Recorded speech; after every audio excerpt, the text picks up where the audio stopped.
as you can tell from the title of this video, this is gonna be my recovery journey video, which just want to put it out there that I am nowhere near finishing this journey because recovery journey is a really long one and it is almost like never-ending journey. Yeah, I just wanna put it out there first because I think a few of you thought that I actually am way past that recovery journey, which I am so not. And also I just want to apologize that it took me this long to finally upload this video. I didn't do it on purpose because this is actually my third time filming this video. I know, but the third time is always the gem, so I hope this will be the video that you're watching. But yeah, it's just because I had problems with my laptop and stuff, but nonetheless, this is the video. But anyway, in this video, I'm gonna talk to you about my journey and how I went on my recovery journey on my own without any help. To those podcasts and articles, yeah, they are like an external help, but not like physically there for me kind of help, you know. If you're thinking to take on this journey, right, I would really advise you to seek out for professional help to really guide you through this. It is a mental and emotion draining journey. It really does messes up your mental health like how it did to mine.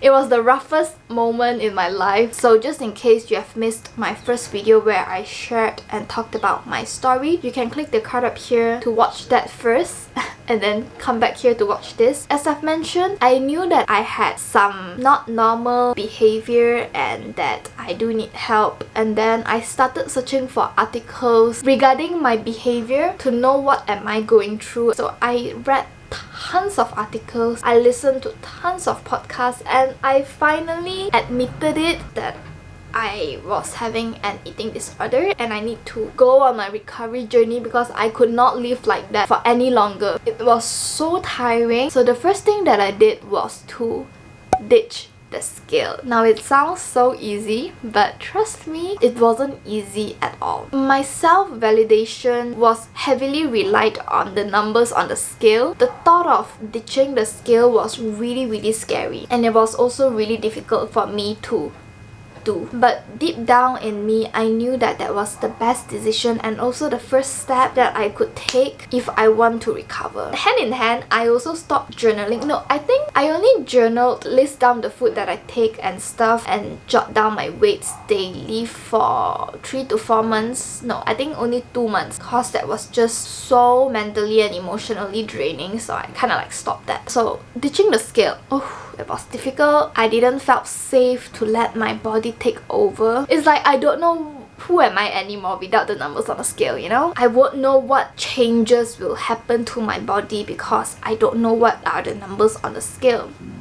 Oh, can you hear my stomach growling? And I think the last time I weighed myself was this year. It's not that I wanted to, but I was at the hospital and they needed to take my measurements and stuff. I wasn't sure how would I react to it. So that was the first time in a very long time that I weighed myself. But I told myself it doesn't matter. The numbers on the scale does not define me. So the numbers on the scale were slightly higher than my pre-eating disorder weight. And I was okay with it. Like, I accepted it. I didn't give it much thought. The thought of going back on a diet or anything, it just didn't came across my mind. Anyway, back to the early stages of my recovery journey. Oh my god, cramp. And the next thing that I did was to rebuild my relationship with food, rebuild my trust with my body, and also to throw away all the food rules that I had. So first and foremost was definitely to take away the bad and good food list, to view food as the same, like there's no such thing as good food or bad food. I had to like teach myself again all this basic human, and even up till now, to be honest, there will be like this instant thought in me that oh my god, pizza, but I would be quick enough to think like no, it's just food. I can say that I am better with it now. If I wanted that food, I would just eat it. In the beginning of my recovery journey, I had to of course stop my binging as well. Now the most common and basic step to stop binging is to eat the food. Eat the food that you're restricting. Eat the food that you're afraid of. I had to binge and eat a lot of all those off-limits food, especially chocolates, ice cream, because those were my off-limits food and I was really afraid of those food. So the first few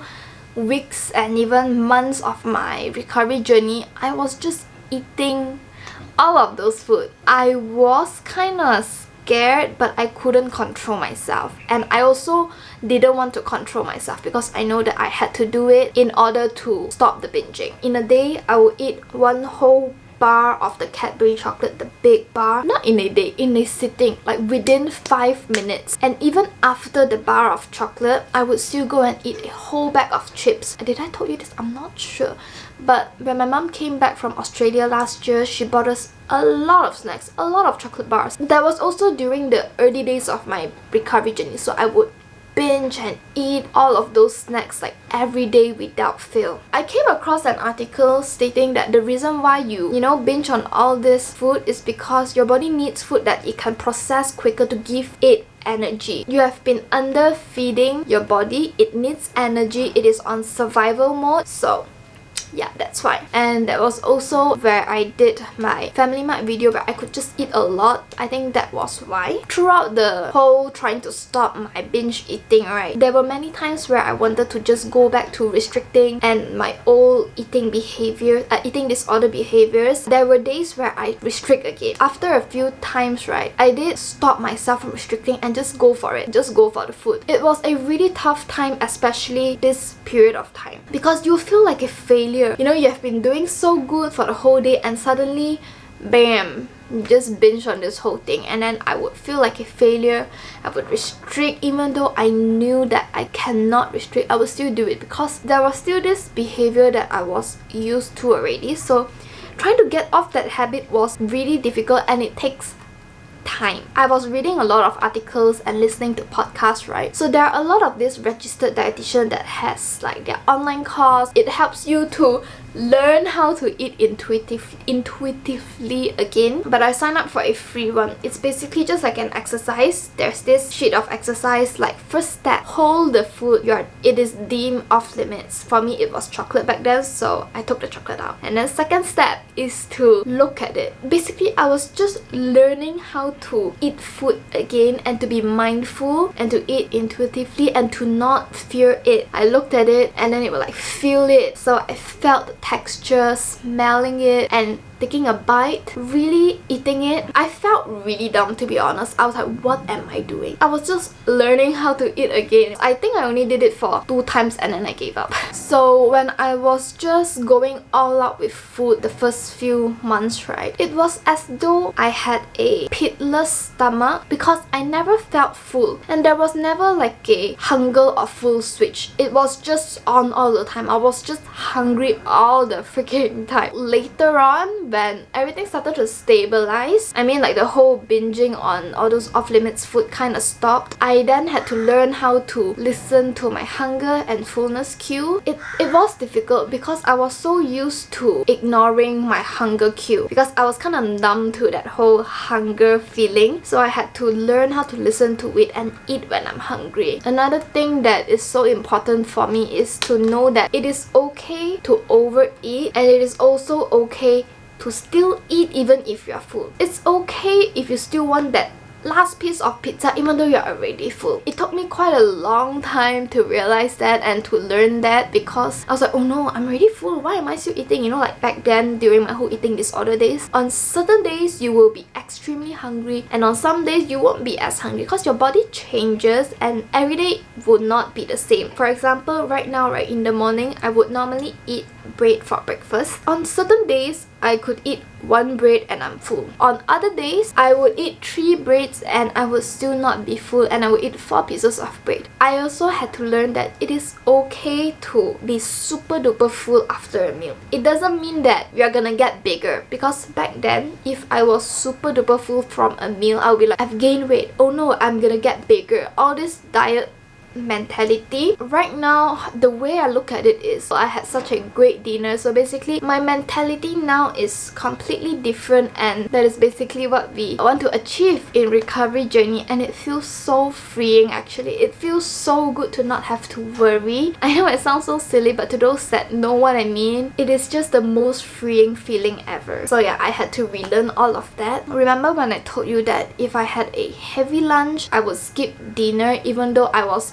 already hungry during dinner time because I already had so much, you know. I've eaten way past the calorie limit for my day. But now, even though I had a really large meal for lunch, I would still eat dinner. I would not skip it. The food rules that I was talking about are basically like, don't eat after 10 p.m. Don't eat lunch if it's not 1 p.m. yet, or don't eat desserts after dinner, because diet culture tells you that eating after 10 p.m. will make you big. But it's not true. It's not true at all. And it's okay if you want to eat at 10, 11 or 12 a.m. It's okay. If you're hungry, just eat. Even if you're not hungry and you just want some food, just eat it. And also during that period of time, oh, my mental health was going haywire basically. It was also during that period of time where I would look into the mirror and cry because I hated how I looked. There was this period of time where I would go on walks, like evening walks alone, and listen to podcasts like self-help podcasts and all these recovery podcasts. I would listen to those to clear my mind. I would also meditate and do yoga, even though I never liked it, but I now love it. I'm sorry, I'm playing with my toenails. I still remember that there were many times where I would cry when I hold a yoga pose, because when you're doing yoga, you're basically just surrounded with you, yourself, and your thoughts. And that was also when I knew that I really do need to help myself. So the next thing that really did help me, as I've mentioned, reading articles and listening to podcasts. Right now, I'm just gonna share with you some of the podcasts that really helped me basically. These podcasts, right, they share about some listeners' stories which I could relate to so much, because at that time, no one around me knew what I was going through, and I don't know anyone around me that are going through it and stuff. But after listening to all those podcasts and listening to their stories, it just kind of relieved me to know that I am not alone. The first one is the Love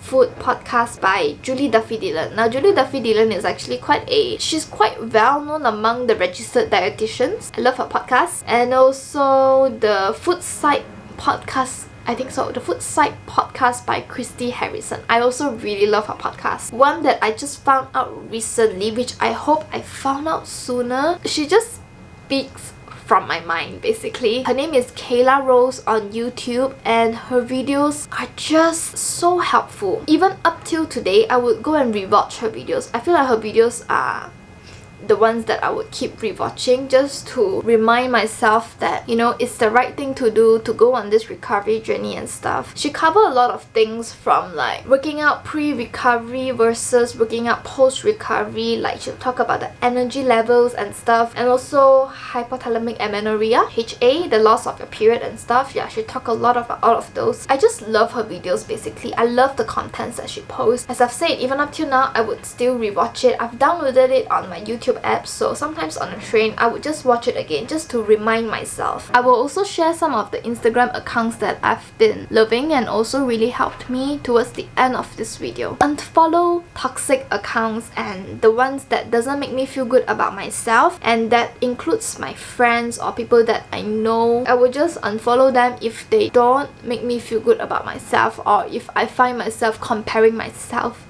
to them.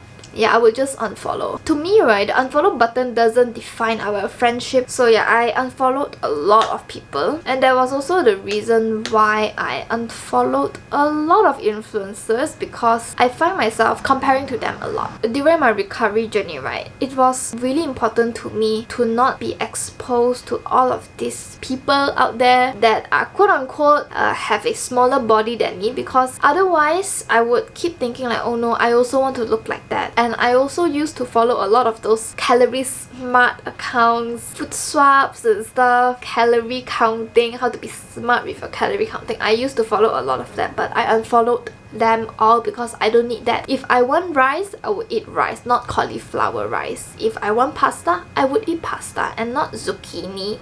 Zoodles, yeah, zoodles. And it definitely helped a lot. Like, it helps more than you think it would. And the next thing that I had to remind myself was to not listen to what other people might have to say about me during this journey. I know what is best for me, and I had to stay strong because at that time, right, only me, myself, know what I was going through. What I'm saying here is, for example, like I've mentioned in my last video, I was eating more compared to early eating disorder days, so people would say like, oh my gosh, you're eating more now, you know, better watch out, blah blah blah. But I just didn't listen. I would just tell them, I'm hungry, I am gonna eat. Basically, I just listened to my body, which was something that I never felt safe about, which was to listen to my body and let my body take over and let my body be in charge. People will try to advise you, quote unquote advise you, but you just have to know yourself and just listen to your body basically. When I found out that I had this problem with my thyroid, right, I went to like a doctor, and then he told me to not remove the gland because he said I would end up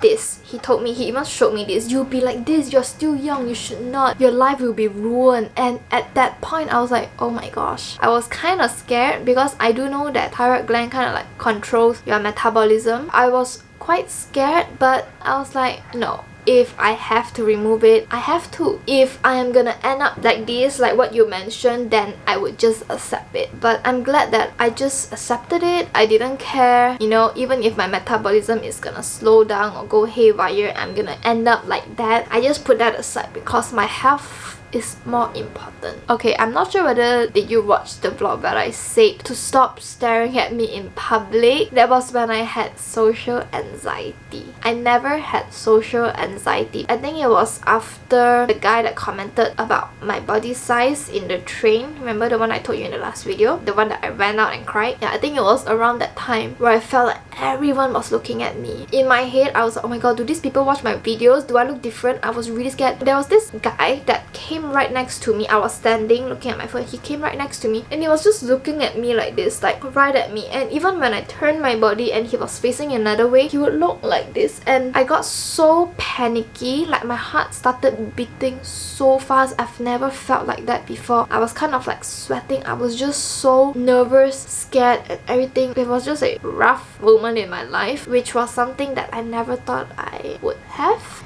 Okay, I'm not sure whether did anything changed, but I actually just went downstairs to get some food because I was so hungry. Like my stomach was making noise and I forgotten to bring my bottle up, so I'm gonna try to survive through this because it's never easy to film a long video without water. But anyway, let me just continue. So another thing was to definitely get new clothes because I could not fit into any of my clothes that I was wearing around like in that period of time. It was all about when I was like really small, which I shouldn't have been that small. I bought new clothes, which was so much needed because otherwise I would just keep beating myself up because of the fact that I can't fit into my clothes anymore. So I got new clothes, basically clothes that I feel comfortable and confident in, which are basically just t-shirts. Those are what I've been wearing a lot because they make me feel confident, they make me feel like myself. And it was also early this year that I finally realized that you should not fit into clothes. Clothes should fit on you. You know, you are not made into fit into that size or whatever. Honestly, after realizing that, I kind of felt so good. It's like it's not my fault, you know, that I can't fit into that shirt or that pants. During that period of time was also when I started eating back meat and animal products after going vegetarian and sometimes vegan for that period of time because, as I told you, I wanted to lower my calorie intake and stuff. So when I was recovering, like the early stage of my recovery, I ate back all the animal products. But towards the end of last year when I went to Penang, I started feeling about animal products, meat and eggs especially, and I just realized that I don't feel good eating them. And right now I just eat dairy products, but I do still opt for vegan options whenever I can, but I have to take seafood because of this. Am I hunching? I feel like I'm hunching, but I'm just trying to fit into frame because otherwise I'll be like this. So yeah, just in case you're wondering why am I still always talking about vegan food, if you find it annoying or something, that is why. Oh, also I had to rebuild my relationship with body movement again, basically working out and stuff, because that played a huge role in my disordered days. Like I made sure to go to the gym 4 to 5 times a week, and I would go on a treadmill, run or do cardio and hit workouts a few times a week just so that I can burn whatever there is to burn, you know. So yeah, I would always do that even though I don't like them at all. So I stopped doing those. I also stopped hiking because, as I've told you, I don't like hiking. I mean, I think I used to like it, but I kind of built this not so healthy relationship with it, like not so good relationship with it. So yeah, I stopped myself, like I stopped forcing myself, and I also stopped going to the gym that often because during the recovery, like early stages, right, I was so tired all the time. My energy levels were just down, and I was also eating a lot, so that kind of like slows down my body in a way. So yeah, Oh no, that's a clip. I thought it's a cockroach. I stopped forcing myself, and even now, I also had to listen to my body. Like if I'm tired on that day, I'm so sorry for the thunder, it's just so loud. Like if I'm tired on that day, I won't force myself to the gym. I would just stay in, sleep that extra hour, and not worry so much about it. Like, to be honest, at first it was pretty difficult. After a few weeks of just forcing myself to stay at home instead, I kind of like learned how to listen to my body. And I also came across this post on Instagram where it says that every time you hear yourself telling yourself that you should do something, like you should probably go for a cauliflower rice or you should go to the gym, try doing the opposite. Just stay at home or just go for the rice instead of cauliflower rice. Yeah, I kind of like applied that principle into the recovery practices as well. On days where I wake up and I feel like I should go to the gym, like, you know, I really should go to the gym, today is leg day, I would stay at home instead. And the tricky thing is that with this whole recovery journey, right, and this whole listening to your body, for example, if I want to build muscle, there will be fit sport out there that say, you know, if you're dedicated and if you're disciplined and still make yourself to go to the gym even though you do not feel like it and stuff, but you still do it, you will get the results you want. And for me at the moment, I really want to build muscles. So I am kind of like torn between, should I just listen to my body or should I be disciplined? So yeah, I do still have thoughts like this because I don't want to be back into those forcing myself to the gym, but I also I just want to get some muscle. So yeah, I am kind of like torn in between. But what I mainly do now is if I am tired on that day and I don't feel like going to the gym, I won't go. It's not a must for me to be to have muscle, because this is a journey, this is a lifestyle, you know. I'm not trying to chase anything, to chase that muscular body and stuff. So I am more torn towards listening to my body, but I'm just trying to tell you that there are days where I am just stuck in between. Like yesterday, I do want to go to the gym.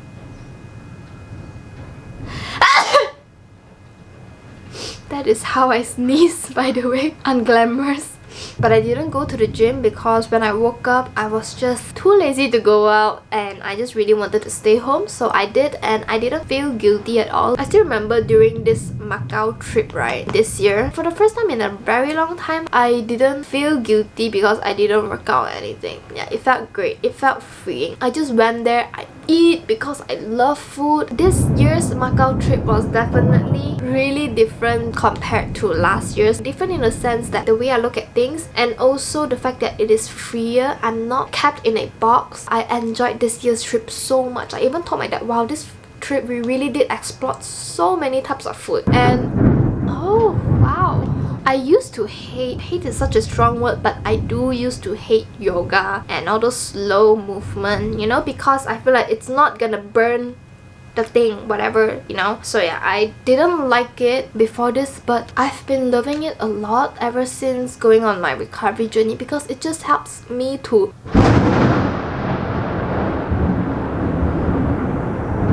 what was I talking about? Oh my god, what was I talking about? That lightning just blurred my mind. What was I talking about? Oh, okay, yoga. It's now a way for me to reconnect back to my body. I just love yoga now, to stretch my body, getting my body stretched, because it makes me feel so good. And I would also try to meditate. I remember early this year when I was going through my whole surgery thing, right, I was really stressed. My mental health was also going crazy again, but meditation really did help me to calm my mind down. Even though meditation is intimidating to some, but it takes practice as well. And throughout this journey, there were definitely many barriers, comments from people, and also from myself, the temptation to go back to dieting. I have a friend that told me after watching my video that don't ever feel like like you're back on your eating disorder just because you want to go on a diet. I'm not too sure about that. I am more towards the anti-diet mentality. Anything that has to do with diet, I'm just But at the same time, I'm just thinking like in the future, what if, for example, I just want to look good in my wedding gown? Should I just be proud of my body and just accept my body, or should I just try to look? You see, it's just woo. But I think what matters the most is that I do what I think is right. I'm not sure what is the right thing, but I don't think there is ever a right thing. Basically, you just do whatever that feels right, as long as it's not... You see, now I feel like I'm not making sense. I am not gonna lie that I am very accepting towards my body. I feel really confident in it because I am a human after all. I do sometimes comment on my own body. I don't feel confident in it, but I am still practicing and learning to accept my body, you know? So yeah. And even though I know all about even though I know about body positivity and the whole self-love thing, you are still a human, you know? There will be days where you don't. I'm basically just trying to tell you where I'm at now with my whole mindset. Also, another thing that I learned about my body is that back then I used to think that I have no self-control with chips, ice cream, chocolates, and that I can never live without them and stuff. I have no self-control. But after the whole binging moment during my early recovery days, right, I kind of like got sick of it. I just realized that I don't actually like chocolate and ice cream that much, but when I want it, I will eat it. I won't be like, no, you shouldn't eat ice cream, it's 10 p.m. I will just eat it. Also, don't feel pressure to tell someone about your story. It's difficult to find someone that completely understands you. Trust me, I've told a few person that don't understand me completely and I just felt dumb. They don't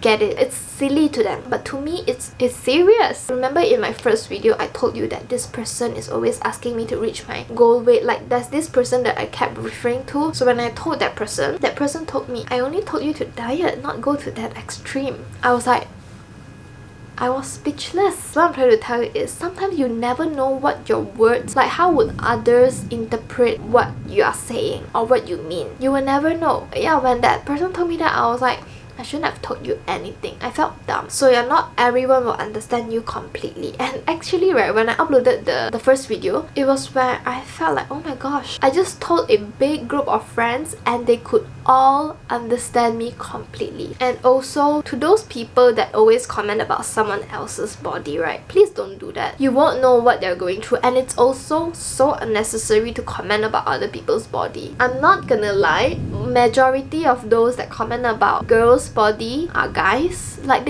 I don't know why do they think that it's okay to comment on, like, it's okay for a guy to comment on a girl's body. Like, what makes you think that you have the right to do so? I have friends around me, like guys, that always comment on my body. I'm like, what? I used to just keep quiet, but now I'll stand up for myself. Like, why do you have to comment about my body? I'm not saying all guys are doing this. To those that don't, thank you so much. We need more people like you. Okay, now I'm gonna show you some of my favorite people to follow on Instagram that helped me a lot as well, because there are a lot actually. And also I'll share some of my favorite quotes and sayings. So there's this girl on, oh, she deleted her account. I don't know what happened to her. There's this girl that I really love to follow. She shares her stories as well, and basically I could relate to it so much and helped me so much during my recovery, like the early days of my recovery journey. But she deleted her account, so I'm not sure what is going on. Maybe social media detox, I don't know, but I'm trying to find another person.